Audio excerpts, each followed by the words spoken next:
we are discussing our new chapters, that is control and coordination. देखिए control and coordination,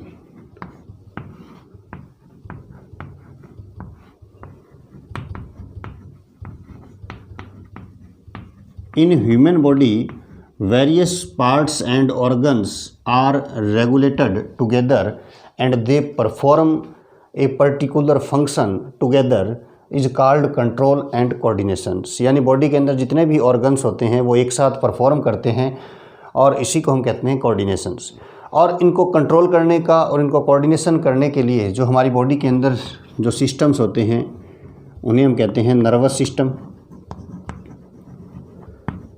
और second one is the endocrine system. Both system are related to the control and coordination process. और यहाँ पर अगर nervous system और endocrine system से comparatively बात अगर हम करें तो नर्वस सिस्टम जो है उसमें जितने भी जो इम्पल्स होते हैं वे इलेक्ट्रिकल सिग्नल की फॉर्म में ट्रांसफ़र होते हैं। इलेक्ट्रिकल जो सिग्नल है उसकी फॉर्म में ट्रांसफ़र होते हैं, जबकि एंडोक्राइन सिस्टम के अंदर हम देखेंगे कि जो भी इंफॉर्मेशंस हैं, जो भी मैसेज हैं, जो भी स्टिमुलाई है, उनका जो ट्रांसफ़र होता है वो केमिकल सिग्नल की फॉर्म में होता है। और केमिकल सिग्नल जो होते हैं तो हम कह सकते हैं इट्स ए स्लो प्रोसेस। ये क्या है? Slow process. और जो नर्वस सिस्टम में जो इलेक्ट्रिकल सिग्नल्स होते हैं तो इसके लिए हम कह सकते हैं कि ये क्या है? Fast process. यानी हम कह सकते हैं नर्वस सिस्टम्स जो है वो कैसा वर्क करता है? फास्ट वर्क करता है। और एंडोक्राइन सिस्टम है वो क्या है? एक स्लो प्रोसेस है, क्योंकि यहाँ पर जो सिग्नल्स होते हैं वो ट्रांसमिट होते हैं केमिकल सिग्नल की फॉर्म में। देखिए अगर हम यहाँ पर नर्वस सिस्टम के अंदर हमने कल डिस्कस किया था सेंट्रल नर्वस सिस्टम, जैसे टाइप्स ऑफ नर्वस सिस्टम के अंदर हमने डिस्कस किया था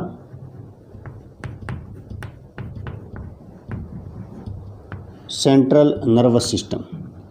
देखिए सेंट्रल नर्वस सिस्टम के अंदर हमने डिस्कस किया ब्रेन और स्पाइनल कॉर्ड, और इससे जो नर्व्स निकलती है उसको हमने कहा था peripheral nervous system. Peripheral nervous system. और उसके बाद हमने डिस्कस किया था कि सेंट्रल नर्वस सिस्टम जो होता है उसमें बेसिकली दो ऑर्गन होते हैं आपके, brain and spinal cord. Brain और जो स्पाइनल कॉर्ड होते हैं ये डिफरेंट फंक्शंस जो होते हैं बॉडी के उनको कंट्रोल करते हैं और उसको क्या करते हैं? रेगुलेट करते हैं। देखिए यहाँ पर हमने जो ब्रेन है उसका डायग्रामेटिक पोर्शन लिया था, और इस ब्रेन के डायग्रामेटिक पोर्शन के अंदर हमने देखा कि जो ब्रेन होता है उसके वेरियस पार्ट्स होते हैं, जिसको आपने डिवाइड किया था for brain, mid brain and hind brain. जिसके अंदर हमने देखा कि जो हाइंड ब्रेन वाला जो पार्ट होता है आपका, इसके अंदर आपने देखा कि ये जो डिफरेंट पार्ट्स होते हैं ब्रेन के, ये डिफरेंट फंक्शंस के लिए होते हैं। जैसे अगर फोर ब्रेन की बात करें तो forebrain is the most largest and advance part of brain. Approximately 2/3 part of total brain is fore brain.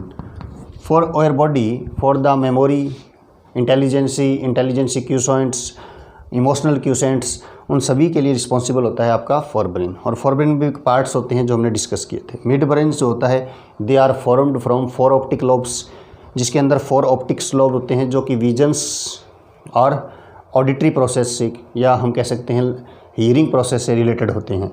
Hind brain वाले पार्ट के अंदर आपने देखा कि सेरिबेलम वाला जो पार्ट होता है जो बॉडी पोस्चर्स के लिए क्या होता है? रिस्पॉन्सिबल होता है। और ये होता है आपका पोन्स वाला पार्ट, और ये होता है medulla oblongata. Medulla oblongata, medulla oblongata होता है ये इनवॉलंटरी प्रोसेस या इनवॉलंटरी एक्शन से रिलेटेड होता है। इनवॉलंटरी एक्शंस से रिलेटेड आपका कौन सा ऑर्गन होता है? Medulla oblongata. तो एक बार आप इसको नोट कर लीजिए, उसके बाद हम अपना नेक्स्ट टॉपिक जो है वो स्टार्ट करते हैं।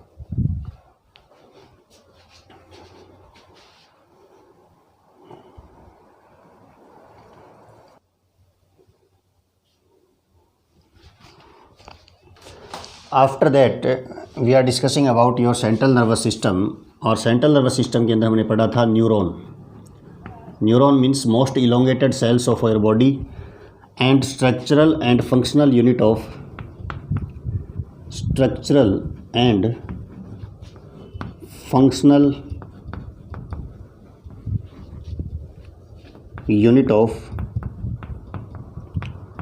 Nervous system. तो ये जो नर्वस सिस्टम है इसके अंदर जो आपके नर्व सेल्स या न्यूरॉन्स होते हैं, ये न्यूरॉन्स जो होते हैं या नर्व सेल्स होते हैं, ये बाइंड होकर किसका फॉर्मेशन करते हैं? नर्व का फॉर्मेशन करते हैं.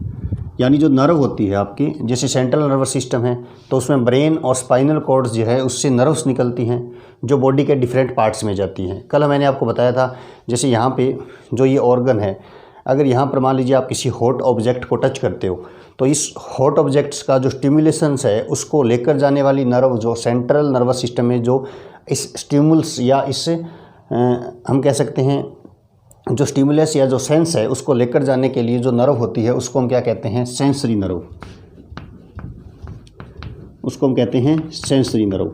और जो सेंसरी नर्व होता है वो उससे सेंट्रल नर्वस सिस्टम उसका एनालिसिस करके उस इफेक्टर ऑर्गन तक वापस उस इम्पल्स को भी लेकर जाता है. कौन? Motor nerve. तो देखिए जो सेंसरी नर्व होती है वो हमारे हम कह सकते हैं कि जो बॉडी के अंदर जो रिसेप्टर्स होते हैं उनसे कांटेक्ट होता है. जैसे सेंसरी नर्व क्या करती है? आउटर एनवायरनमेंट से कोई भी स्टिमुलेशन है उसको सेंस करने का काम कर रही है. तो आउटर जो स्टिमुलेशन है उसको सेंस करने के लिए अपनी बॉडी के अंदर क्या होते हैं? रिसेप्टर्स होते हैं. जैसे फर्स्ट ऑफ ऑल अगर हम बात करें बॉडी के अंदर कौन से रिसेप्टर्स होते हैं? थिग्मो रिसेप्टर्स. देखिए थिग्मो रिसेप्टर्स क्या होते हैं? ये किसके अंदर मिलते हैं? स्किन के अंदर मिलते हैं. थिग्मो रिसेप्टर्स किस में प्रेजेंट होते हैं? स्किन में. It's responsible for touch.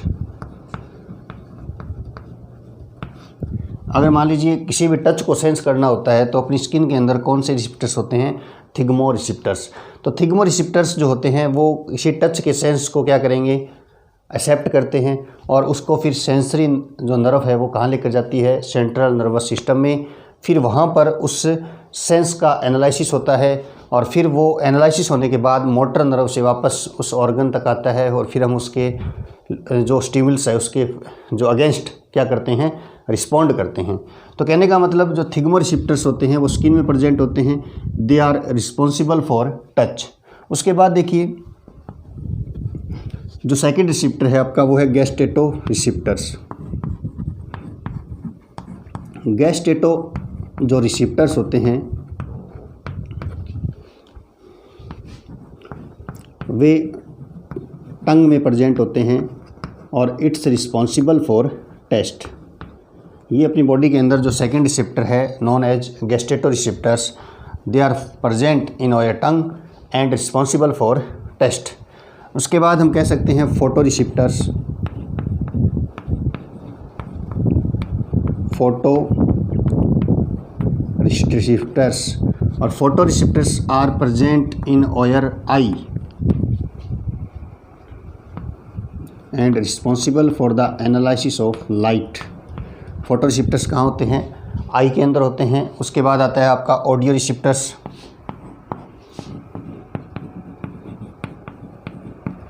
Audio receptors जो होते हैं ये कहाँ प्रेजेंट होते हैं? नोज में और ईयर में. और ये किससे प्रेजेंट होते? ये किसके लिए रिस्पॉन्सिबल होते हैं? ईयर जो होता है आपका वो साउंड जो होता है उसको सेंस करने का काम करता है. तो ये साउंड रिसेप्टर्स होते हैं आपके ऑडियो रिसेप्टर्स. उसके बाद हम कह सकते हैं ऑलफैक्टरी रिसेप्टर्स. ऑलफैक्टरी जो रिसेप्टर्स होते हैं they are found in nose and responsible for sense of smell. Smell के सेंस के लिए आपके ऑलफैक्टरी रिसेप्टर्स होते हैं. तो ये बॉडी के अंदर क्या होते हैं? डिफरेंट रिसेप्टर्स होते हैं जो आउटर स्टिमुलाई जो होता है उसको सेंस करते हैं और फिर उसको सेंसरी जो नर्व होती है या सेंसरी न्यूरॉन्स होते हैं वो उसको सेंट्रल नर्वस सिस्टम में जाते हैं, उसका एनालिसिस करते हैं. फिर उस एनालिसिस होने के बाद मोटर नर्व जो होती है वो आपकी मसल्स पे आती है, फिर हम उसके अगेंस्ट क्या करते हैं, रिस्पॉन्ड करते हैं। तो ये पूरा जो हम कह सकते हैं कि आपका नर्वस सिस्टम जो है उसके अंदर डिफरेंट टाइप्स ऑफ रिसेप्टर्स। उसके बाद अगर हम बात करें सेंट्रल नर्वस सिस्टम के अंदर, तो देखिए मान लीजिए ये ब्रेन वाला पार्ट है। तो ब्रेन वाला जो पार्ट होता है, इसको मैं यहाँ पे ड्रॉ कर रहा हूँ, तो ये ब्रेन वाला पार्ट है। तो एक्चुअल के अंदर होता क्या है, देखिए कि ये ब्रेन है और ये जो ब्रेन होता है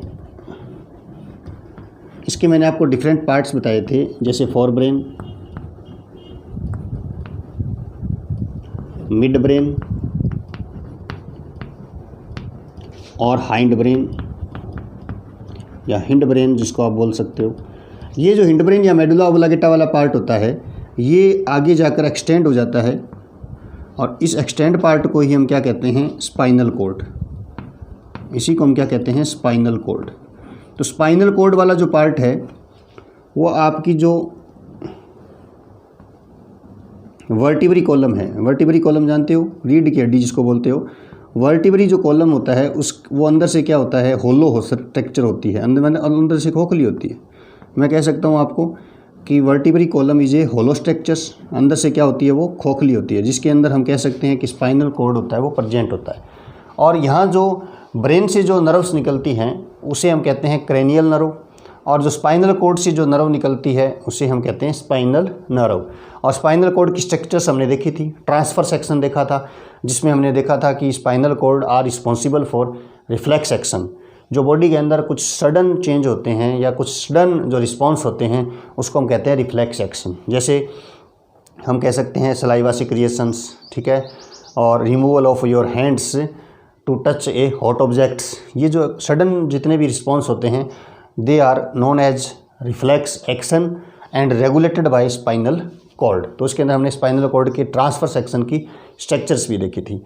अगर हम बात करें प्रोटेक्शन ऑफ ब्रेन की, देखिए अगर हम ब्रेन के प्रोटेक्शन की बात करें तो ब्रेन जो होता है ये चारों तरफ से, यानी हम कह सकते हैं ये कवर होता है स्कल से। स्कल्स को हम क्या बोलते हैं, cranium.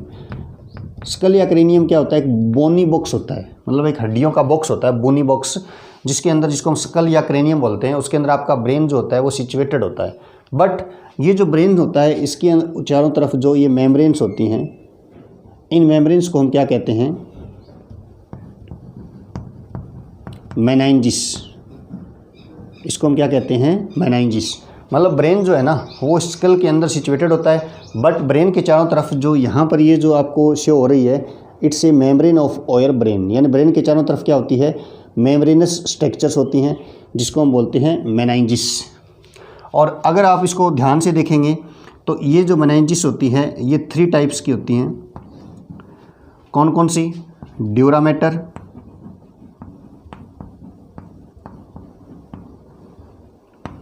Pia mater and arachnoid. Dura mater, pia mater and arachnoids ये मेम्ब्रेन्स होती हैं जिसको हम बोलते हैं मेनाइंजिस। आउटर मोस्ट जो होती है उसको हम क्या कहते हैं, ड्यूरामेटर, और जो सबसे इनर साइड में होती है उस मेम्ब्रेन को बोलते हैं पायामेटर, और जो सबसे बाहर की तरफ मिडिल में जो होती है उसको बोलते हैं एरेक्नोइड्स। तो हम कह सकते हैं कि जो ब्रेन है ना वो ब्रेन एक स्कल या क्रेनियम बॉक्स के अंदर सिचुएटेड होता है, और ब्रेन जो है उसके चारों तरफ ये मेम्ब्रेन्स आपको शो हो रही है, thin membranes. They are 3 types, dura mater, pia mater and एरेक्नोइड्स।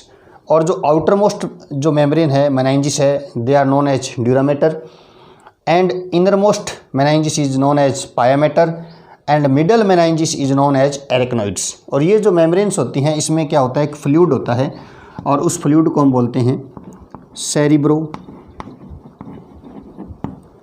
Spinal fluid. उसको हम क्या कहते हैं, सेरिब्रो स्पाइनल फ्लूइड कहते हैं। और ये जो सेरिब्रो स्पाइनल फ्लूइड होता है ये क्या करता है, ब्रेन को मैकेनिकल शॉक से प्रोटेक्ट करता है। क्योंकि हम देख सकते हैं कि जो ब्रेन है वो एक वेरी डेलिकेट ऑर्गन, बहुत ही डेलिकेट ऑर्गन है, और अगर आप इसे किसी हार्ड स्कल के अंदर फिट कर देंगे तो मैकेनिकल शॉक लग सकते हैं। तो इसीलिए जो ब्रेन की जो मेम्ब्रेन्स होती हैं उसके चारों तरफ एक फ्लूइड होता है जिसको बोलते हैं सेरिब्रोस्पाइनल फ्लूइड। तो ये क्या करता है, ब्रेन को मैकेनिकल शॉक से प्रोटेक्ट करता है। उसके साथ साथ हम कह सकते हैं कि इन cerebrospinal fluid are responsible for gaseous exchange. जैसे ब्लड होता है अपनी बॉडी के अंदर, तो अपनी बॉडी के अंदर जो डिफरेंट ऑर्गन्स होते हैं उसमें oxygen, carbon dioxides, nutritions, waste products, उन सब का ट्रांसपोर्टेशन कौन करता है, ब्लड करता है। तो हम यहाँ पर कह सकते हैं कि cerebrospinal fluid are responsible for gaseous exchange, nutritional and waste removal of waste product for brain. तो हम इसे कह सकते हैं। तो ये तो हमारा क्या था, कुछ रिसिप्टर्स थे और प्रोटेक्शन ऑफ योर ब्रेन। ठीक है, तो आप इसको नोट कर लीजिए एक बार।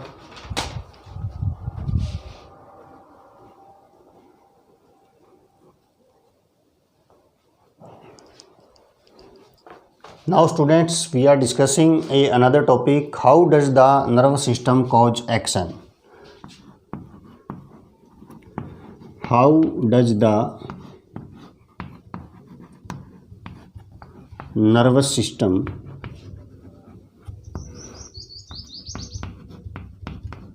Cause action.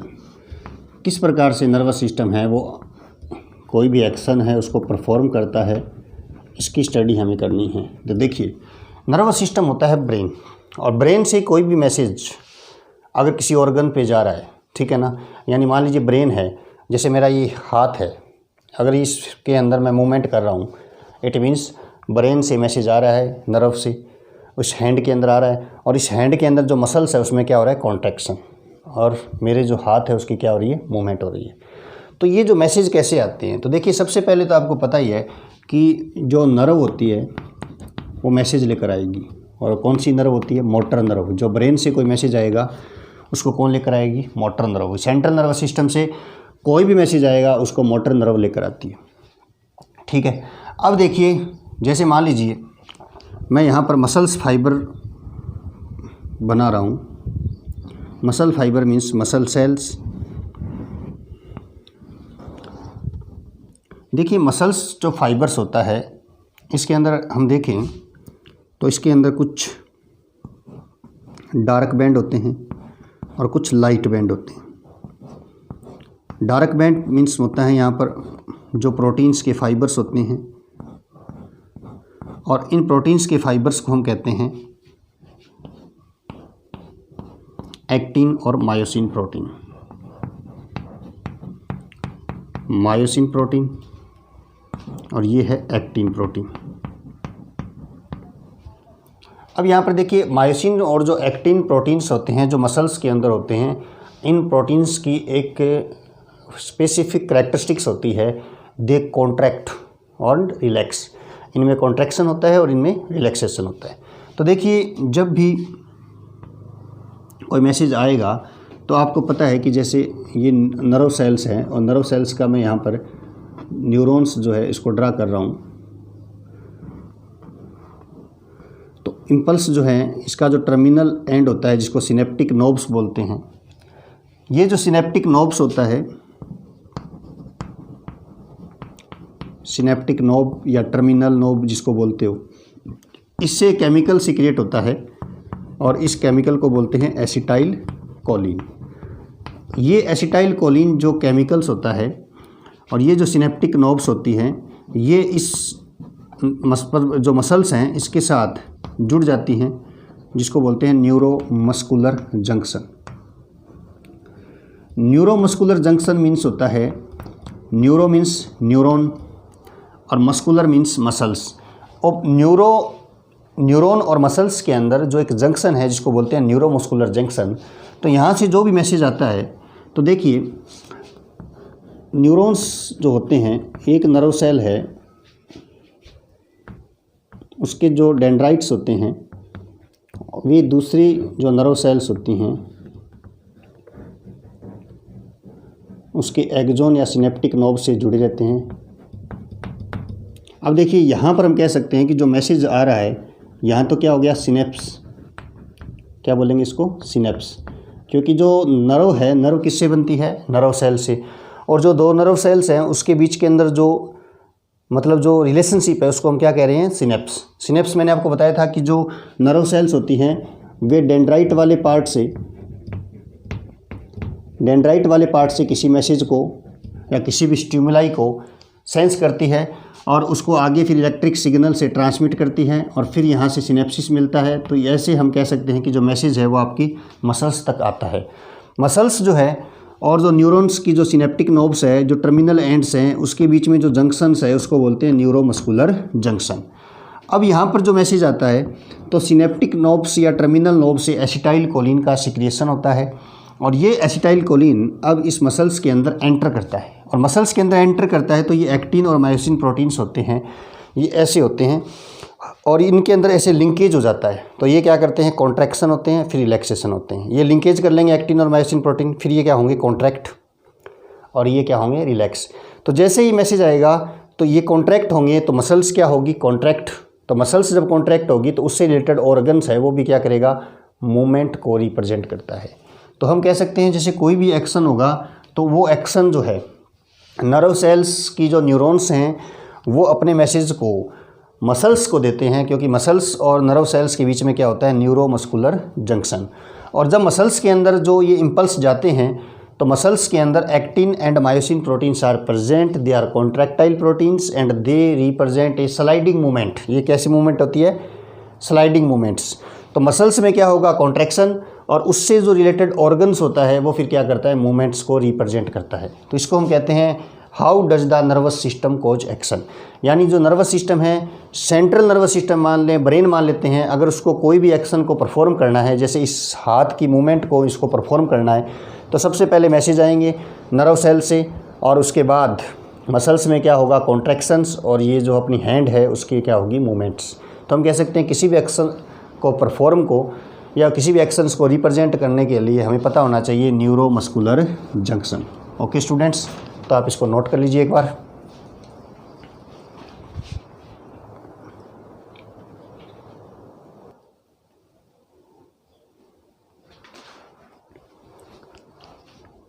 Now students, we are discussing about the nervous system, central nervous system, and after that we are discussing about the hormonal coordination. Next topic is hormonal coordination. Hormonal coordination means another control and coordinated system in our body that known as hormonal coordination. देखिए, अगर हम animals की बात करें तो nervous systems जो है वो एनिमल्स में प्रेजेंट होता है, बट हार्मोनल जो कोऑर्डिनेशंस होता है वो प्लांट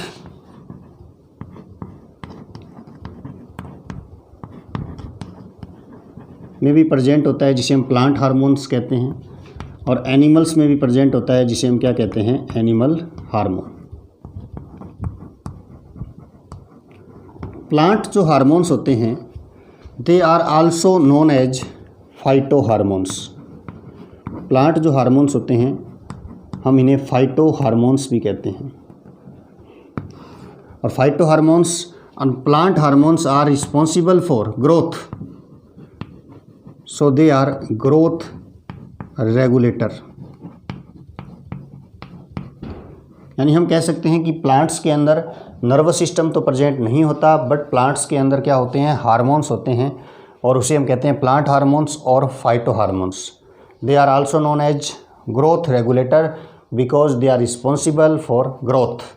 अगर हम यहाँ पर हार्मोन्स या प्लांट हार्मोन्स की बात करें तो प्लांट हार्मोन्स क्या होते हैं, कुछ तो होते हैं ग्रोथ प्रमोटर्स। कुछ हार्मोन्स ऐसे होते हैं प्लांट हार्मोन्स जो ग्रोथ को प्रमोट करते हैं, उसे हम कहते हैं ग्रोथ प्रमोटर्स। और कौन कौन से हार्मोन्स होते हैं जो ग्रोथ को प्रमोट करते हैं, ग्रोथ को इंक्रीज करते हैं? तो पहला है आपका ऑक्सिन। ऑक्सिन जो हार्मोन होता है प्लांट हार्मोन्स, ये ग्रोथ को क्या करता है, इंक्रीज करता है। सेकंड होता है जिबेरेलिन, और थर्ड होता है साइटोकाइन। ये जो प्लांट हार्मोन्स होते हैं ये ग्रोथ को इंड्यूस करते हैं, ग्रोथ को बढ़ाते हैं, इसलिए हम इसे कहते हैं ग्रोथ प्रमोटर्स। ऑक्सिन्स जो हार्मोन्स होते हैं ये क्या करते हैं कि कोई भी प्लांट का पार्ट होता है उसके इलोंगेशन के लिए रिस्पॉन्सिबल होते हैं, ठीक है। जिबरेलिन्स होता है वो स्टेम की ग्रोथ के लिए रिस्पॉन्सिबल होता है। साइटोकाइन जो हार्मोन्स होते हैं they are responsible for cell division, ये सेल डिवीज़न को इंक्रीज करते हैं। उसके बाद हम कह सकते हैं कि ग्रोथ प्रोमोटर्स हार्मोन्स होते हैं। दूसरे कुछ हार्मोन्स ऐसे होते हैं जो ग्रोथ को कम करते हैं, उसे हम कहते हैं ग्रोथ इनहिबिटर। देखिए ग्रोथ इनहिबिटर हार्मोन्स क्या होते हैं, जो ग्रोथ को क्या करते हैं, सप्रेस करते हैं, जिसके अंदर हम पढ़ते हैं एब्सिसिक एसिड और एथाइलिन। एब्सिसिक एसिड और एथाइलिन जो प्लांट हार्मोन्स होते हैं ये ग्रोथ इनहिबिटर्स होते हैं, जो कि प्लांट की ग्रोथ को सप्रेस करते हैं, उसको डिक्रीज करते हैं। So they are known as growth inhibitor. अब बात करते हैं प्लांट की मूवमेंट की, यानी हम कहते हैं प्लांट मूवमेंट करता है और प्लांट की मूवमेंट से क्या होती है, ग्रोथ। यानी plant movement due to growth. हम कह सकते हैं यहाँ पे जी प्लांट जो होता है वो उसमें मूवमेंट होती है किसकी वजह से, ग्रोथ की वजह से। यानी plant movement due to growth, और ग्रोथ के लिए हम कह सकते हैं growth hormones, phyto hormones and growth regulators are responsible. तो देखिए प्लांट के अंदर दो मूवमेंट होती है, दो टाइप की मूवमेंट होती है। एक तो होती है tropic movement, tropic movement. Tropic movement जो होती है वो क्या होती है, डायरेक्शनल होती है। क्या होती है ये, डायरेक्शनल। और प्लांट के अंदर जो दूसरी मूवमेंट होती है जिसको हम कहते हैं नास्टिक मूवमेंट्स। नास्टिक जो मूवमेंट्स होती हैं इसके अंदर हम कह सकते हैं नॉन डायरेक्शनल, जिसकी कोई डायरेक्शन नहीं होती। यानी प्लांट्स के अंदर हम कह सकते हैं मूवमेंट होगी तो वो एक तो डायरेक्शनल मूवमेंट होती है और एक होती है non directional movements. Directional means वो सिर्फ एक ही डायरेक्शन के अंदर प्लांट का जो पार्ट्स होगा वो मूवमेंट शो करेगा, और नॉन डायरेक्शनल मीन्स होता है उसकी कोई डायरेक्शन नहीं है, प्लांट का पूरा पार्ट जो है वो एक साथ क्या करता है, मूवमेंट को रिप्रेजेंट करता है, तो उसे हम कहते हैं नास्टिक मूवमेंट्स।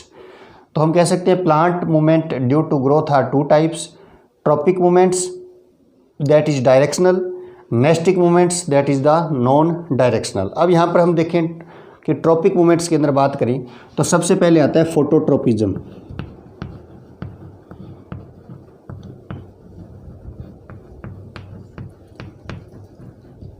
देखिए ट्रॉपिक मूवमेंट्स के अंदर हम कह सकते हैं फोटोट्रोपिज्म हमें पढ़ना है, ठीक है।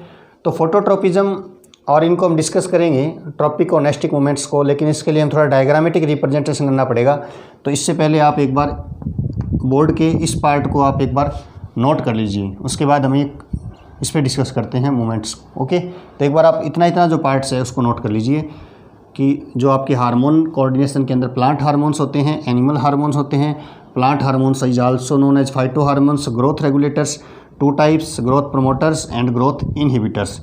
ग्रोथ प्रमोटर्स इंड्यूस ग्रोथ को बढ़ाएंगे, और ये कितने होते हैं, ऑक्सिन, जिबरेलिन और साइटोकाइनिन। ग्रोथ इनहिबिटर्स होते हैं जो कि ग्रोथ को सप्रेस करते हैं, डिक्रीज करते हैं, एब्सिसिक एसिड एंड एथिलीन। तो इसको नोट कीजिए आप एक बार।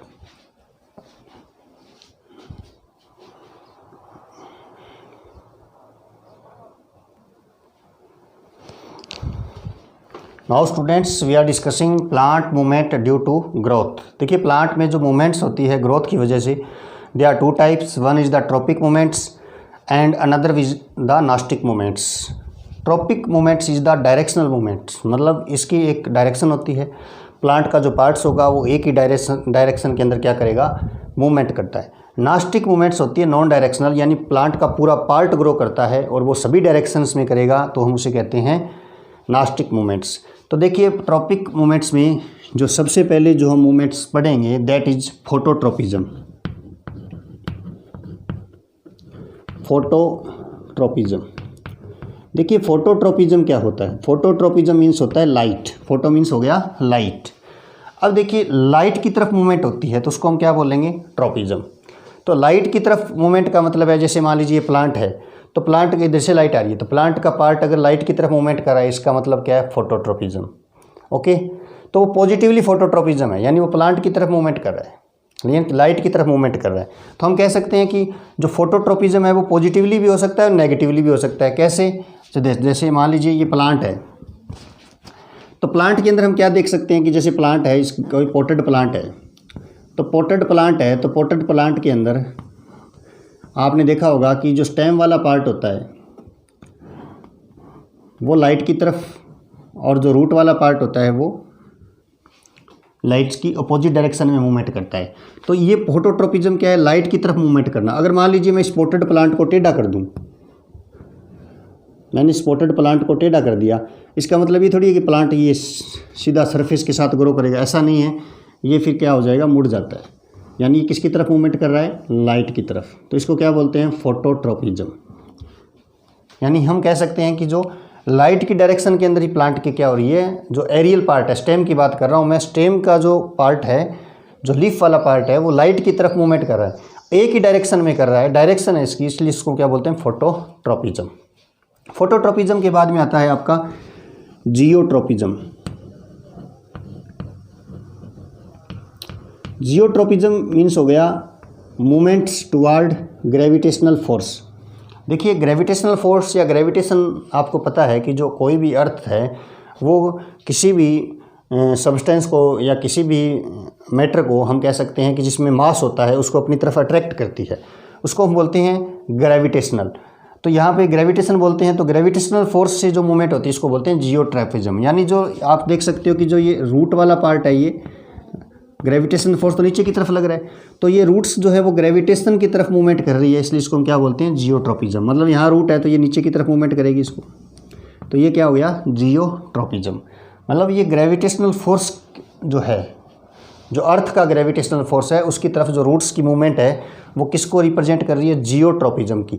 उसकी एक डायरेक्शन है, इसलिए हम इसे क्या कह रहे हैं, ट्रॉपिक मूवमेंट्स एंड जियोट्रोपिज्म। उसके बाद हम कह सकते हैं थर्ड एग्जाम्पल अगर हम लें, तीसरा टाइप अगर ट्रॉपिक मूवमेंट का लें तो कीमोट्रोपिज्म। देखिए कीमोट्रोपिज्म को अगर हम एक्सप्लेन करें तो अगर हमें पता है कि जो प्लांट होता है, तो प्लांट्स के अंदर अगर मैं फीमेल रिप्रोडक्टिव पार्ट की बात करूं, फ्लावर की, तो आपने फ्लावर का जो फीमेल रिप्रोडक्टिव वाला पार्ट देखा होगा, तो फ्लावर के अंदर हमने देखा है कि इसका जो ये कार्पल का जो अपर मोस्ट पार्ट होता है इसको हम कहते हैं स्टिग्मा, और जो मिडल लॉन्ग इलोंगेटेड पार्ट होता है उसको हम बोलते हैं स्टाइल, और ये बेस वाला जो पार्ट होता है इसको हम क्या बोलते हैं, ओवेरी। अब देखिए यहाँ पर जो पोलन ग्रेन होता है, अगर ये पोलन ग्रेन यहाँ पर जर्मिनेट हो जाए, तो पोलन ग्रेन जब जर्मिनेट होगा तो हम कह सकते हैं कि ये पोलन ट्यूब निकलेगी इस पोलन ग्रेन से, और ये पोलन ट्यूब जब जर्मिनेट होगा पोलन ग्रेन, तो ये पोलन ट्यूब स्टाइल से होती हुई किसकी तरफ मूवमेंट करती है, ओवेरी की तरफ मूवमेंट करती है। क्यों करती है, क्योंकि इस ओवेरी के अंदर क्या होता है, ओव्यूल्स होते हैं जो कि केमिकल्स का सिक्रेशन करते हैं। तो केमिकल्स के सिक्रेशन की वजह से जो पोलन ग्रेन्स होता है उसकी पोलन ट्यूब जर्मिनेट होकर किसकी तरफ ग्रो कर रही है, ओवेरी वाले पार्ट की तरफ ग्रो कर रही है। इट मीन्स कीमोट्रोपिज्म, यानी केमिकल्स का जो सिक्रेशन है उसके टुवार्ड्स मूवमेंट हो रही है, डायरेक्शनल मूवमेंट हो रही है, तो उसको हम क्या कहेंगे, कीमोट्रोपिज्म। फोर्थ हम कह सकते हैं हाइड्रोट्रोपिज्म। हाइड्रोट्रोपिज्म मीन्स होता है, हाइड्रो मीन्स हो गया वाटर, यानी वाटर की तरफ अगर किसी प्लांट के पार्ट्स की मूवमेंट होती है तो हम उसे क्या कहते हैं, हाइड्रोट्रोपिज्म कहते हैं। जैसे रूट्स हैं, मतलब ये ग्राउंड वाटर है, तो रूट्स क्या होगी, ग्राउंड वाटर की तरफ मूवमेंट कर रही है, तो इसको हम बोलते हैं हाइड्रोट्रोपिज्म। मतलब वाटर की तरफ मूवमेंट हो रही है और डायरेक्शनल मूवमेंट है रूट की, तो उसे हम क्या कहेंगे, हाइड्रोट्रोपिज्म। यानी हम यहाँ पे जो ट्रॉपिकल मूवमेंट्स का जो नोमेनक्लेचर कर रहे हैं वो अकॉर्डिंग टू दियर स्टिमुलाई। अगर स्टिमुलाई लाइट है तो फोटोट्रोपिज्म, अगर स्टिमुलाई ग्रेविटेशनल फोर्स है तो जियोट्रोपिज्म, अगर स्टिमुलाई कोई केमिकल है तो हम उसे कह देंगे कीमोट्रोपिज्म, अगर स्टिमुलाई क्या है, वाटर है, तो वाटर की तरफ जो रूट्स की जो मूवमेंट्स है उसको हम क्या कहेंगे, हाइड्रोट्रोपिज्म। उसके बाद हम कह सकते हैं फिफ्थ आपकी थिग्मोट्रोपिज्म।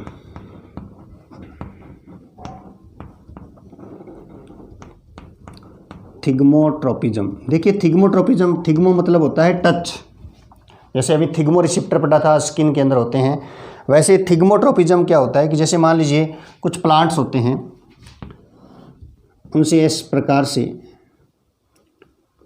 थ्रीड लाइक स्ट्रक्चर्स निकली रहती हैं, धागे से निकले रहते हैं, जिसको हम बोलते हैं टेंड्रिल। ये टेंड्रिल्स क्या करते हैं, जब प्लांट जो होता है, आपने देखा होगा कुछ प्लांट्स होते हैं वो दूसरे प्लांट के ऊपर ग्रो करते हैं। जैसे ये कोई बड़ा पेड़ है, ट्री है, अगर यहाँ पर कोई प्लांट इसके ऊपर ग्रो कर रहा है तो ये टेंड्रिल्स जो हैं, ये थ्रीड लाइक स्ट्रक्चर जैसे ही कॉन्टैक्ट में आता है तो इसकी चारों तरफ इस प्रकार से मूवमेंट शो करते हैं। उसको हम कहते हैं थिग्मोट्रोपिज्म। मतलब जब प्लांट का कोई पार्ट जो है वो किसी भी कॉन्टैक्ट के अंदर आता है तो वो मूवमेंट रिप्रेजेंट करता है, तो उसको हम क्या कहते हैं, थिग्मोट्रोपिज्म।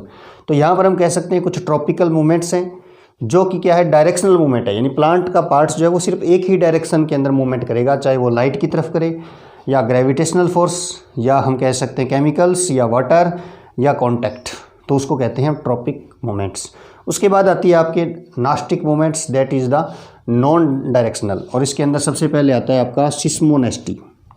सबसे पहले जो मूवमेंट्स हम पढ़ेंगे, सिस्मोनेस्टी। देखिए सिस्मोनेस्टी क्या होती है, सिस्मो मीन्स क्या होता है, सिस्मोनेस्टी होती है, जैसे आपने देखा होगा छुई होती है, छुई मुई, माइमोसा पुडिका जिसको बोलते हैं, साइंटिफिक नेम है माइमोसा पुडिका, टचमी प्लांट्स जिसको बोलते हैं, या हम इसे छुई मुई बोलते हैं। उसके अंदर आपने देखा होगा जब आप उसे टच करते हो तो एकदम से पूरा श्रिंक हो जाती है वो, यानी प्लांट के सभी पार्ट्स एक साथ मूवमेंट कर रहे हैं, किसी स्पेसिफिक डायरेक्शन में नहीं कर रहे, तो उस मूवमेंट को हम क्या बोलते हैं, सिस्मोनेस्टी, जो छुई मुई प्लांट्स या माइमोसा पुडिका प्लांट्स के अंदर होती है सिस्मोनेस्टी। अब आप देखिए प्लांट्स के अंदर जो ये मूवमेंट होती है, ये सिस्मोनेस्टी किस वजह से हो रही है। देखिए मान लीजिए ये लीफ है सिस्मोनेस्टी की, अगर आप इसको जैसे ही कॉन्टैक्ट करेंगे ना तो ये इसका जो अपर पार्ट होता है, कॉन्टैक्ट वाला पार्ट, इससे वाटर लॉस होता है, और अगर वाटर लॉस होगा तो इसकी सेल्स जो होंगी वो श्रिंक हो जाएंगी, जिससे मूवमेंट होती है कैसी, सिस्मोनेस्टी। सिस्मोनेस्टी किससे होती है, वाटर लॉस से होती है, यानी जो जैसे ही कॉन्टैक्ट करेंगे तो उसकी सेल्स जो है उससे वाटर लॉस हो जाएगा, सेल्स क्या हो जाएंगी, श्रिंक हो जाएंगी, और सेल्स जब श्रिंक होती हैं तो दे रिप्रेजेंट सिस्मोनेस्टी, ठीक है ना। उसके बाद आता है आपका नाइक्टिनेस्टी, सेकंड होती है आपकी निक्टानास्टी। ये क्या होती है, देखिए ये होती है, कुछ प्लांट होते हैं वो डार्कनेस के अंदर ब्लूमिंग होती है, यानी अंधेरे में खिलते हैं, डार्कनेस ब्लूमिंग होती है। अंधेरे में खिलेंगे तो इनको हम कह सकते हैं, जब डार्कनेस होगी तब इनको क्या होगा, स्टिमुलेशन होगा, उसको बोलते हैं निक्टिनेस्टी। यानी कुछ प्लांट्स होते हैं वो डार्कनेस के अंदर ब्लूमिंग करते हैं। तो हमने देखा कि there are some hormones, plant hormones, they increase the growth and they are growth promoters. Some are decrease the growth, growth inhibitors. After that plant movement due to growth, tropic movement directional, nastic movements non directional, और इसके साथ हमने क्या लिया, different examples ले लिए, ठीक है ना। तो आप इसको एक बार नोट कर लीजिए।